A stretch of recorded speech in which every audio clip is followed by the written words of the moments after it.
கர்த்தரும் இரட்சகருமாயிருக்கின்ற ஆண்டவராக இயேசு கிறிஸ்துவின் நாமத்தினாலே உங்களை நான் வாழ்த்துகின்றேன். இந்த புதிய நாளுக்குள்ளாய் நானும் நீங்களும் பிரவேசித்திருக்கும் பொழுது தேவனுடைய கிருபை, தேவனுடைய தயவு நம்மை இம்மட்டுமாக வழிநடத்தி வந்திருக்கின்றபடியினாலே அவருக்கு துதிகளையும் ஸ்தோத்திரங்களையும் நாம் செலுத்தும்படியாக இந்த காலை வேளையில நாம் கடந்து வந்திருக்கின்றோம்.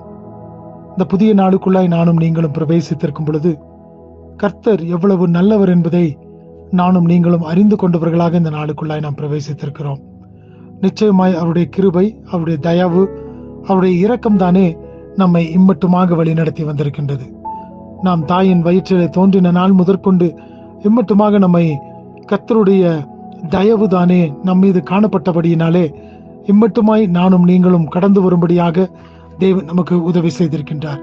இந்த நாளிலும் கூட ஏசாயா தீர்க்கதரிசியின் புஸ்தகம் 46வது அதிகாரம் 3வது வசனத்தின் பிற்பகுதியை நான் வாசிக்கின்றேன். Isaiah chapter 46 verse 3, the last portion. தாயின் வயிற்றில் தோன்றினது முதல் உங்களை ஏந்தி, தாயின் கற்பத்தில் உற்பத்தியானது முதல் உங்களை தாங்கினேன். இந்த வசனத்துல நாம் பார்க்கும் பொழுது கர்த்தர் நம்மை எப்படியாக தாயின் வயிற்றிலே தோன்றின நாள் முதற்கொண்டு இம்மட்டுமாக நம்மை எப்படியாக வழிநடத்தி வந்திருக்கிறார் என்பதை இந்த இடத்துல மிக நேர்த்தியாக அழகாக நாம் பார்க்கக்கூடியதாய் காணப்படுகிறது. அப்படி என்று சொன்னால் நானும் நீங்களும் ஒவ்வொரு நாளுக்குள்ளாய் பிரவேசித்து வரும் பொழுது நாம் நம்மை திரும்பி பார்ப்போம் என்று சொன்னால் தாயின் வயிற்றிலே தோன்றின நாள் முதற்கொண்டு ஏதோ சில வருடங்கள் மாத்திரமல்ல, நாம் நம்முடைய தாயின் கருவிலே உண்டான நாள் முதற்கொண்டு இந்த நாள் முடிய நம்மை அவர்தானே தாங்கி வழிநடத்தி வந்திருக்கின்றார். இந்த தேவன் தாமே ஒவ்வொரு நாளும் நம்மோடு கூட இருந்து நம்மை வழி நடத்துகின்றவராய் இருக்கின்றார். ஆம், எனக்கு பிரியமான தேவச்சனமே, நானும் நீங்களும் அநேக வேளைகளிலே சோர்ந்து போய்விடுகிறோம். யாரும் என்னை கண்டு கொள்ளுவதற்கு இல்லையே என்று சொல்லி.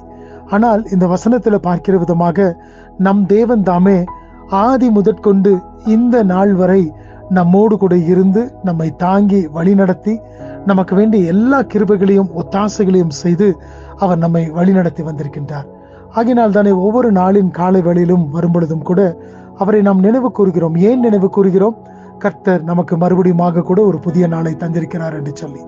எத்தனையோ பேர்களுக்கு இல்லாத ஒரு கிருபை, ஆசீர்வாதத்தை தேவன் நமக்கு தந்திருக்கின்றார். நானும் நீங்களும் அவருக்குள்ளாக எப்படிப்பட்டவர்களாக நாம் ஜீவிக்கின்றவர்களாக இருக்கின்றோம். இப்படிப்பட்ட ஆசீர்வாதங்களை பெற்று நாம் அனுபவிக்கும் பொழுது கர்த்தர் எனக்கு இப்படிப்பட்ட நன்மைகளை செய்திருக்கிறாரே என்று சொல்லி அவருடைய நாமத்தை துதித்து ஸ்தோத்தரிக்க நாம் கடமைப்பட்டவர்களாக இருக்கின்றோம். இல்லை என்று சொன்னால் நாம் எப்பொழுதோ நிர்மலமாக இருப்போம். ஆனால் கர்த்தருடைய கிருபையும் அவர் நம்மை தாங்கினபடியினாலே, அவர் நம்மை தெரிந்து கொண்டபடியினாலே, தாயின் கற்பத்திலே நம்முடைய கரு உருவாகும் பொழுது அவருடைய கண்கள் கண்டது என்று சொல்லி நாம் வேதத்துல பார்க்கிறோம். அப்படிப்பட்ட தேவனாகிய அவர் தாமே இந்த நாள் வரை நம்மை நடத்தி வந்திருக்கின்றார். இந்த நாளுக்குள்ளாய் பிரவேசித்திருக்கும் பொழுது அவர் தாமே நமக்கு கிருபையையும் ஆசீர்வாதங்களையும் தந்து நம்மை நடத்துவாராக. இந்த நாள் முழுவதுமாய் தேவனுடைய ஆசீர்வாதம் நம்மை தாங்கட்டும் என்று சொல்லி அவருடைய கரங்களிலே ஒப்பு கொடுத்தவர்களாய் இந்த நாளுக்குள்ளாய் நாம் கடந்து செல்லுவோம். தேவன் தாமே உங்களை ஆசீர்வதிப்பாராக. ஆமேன்.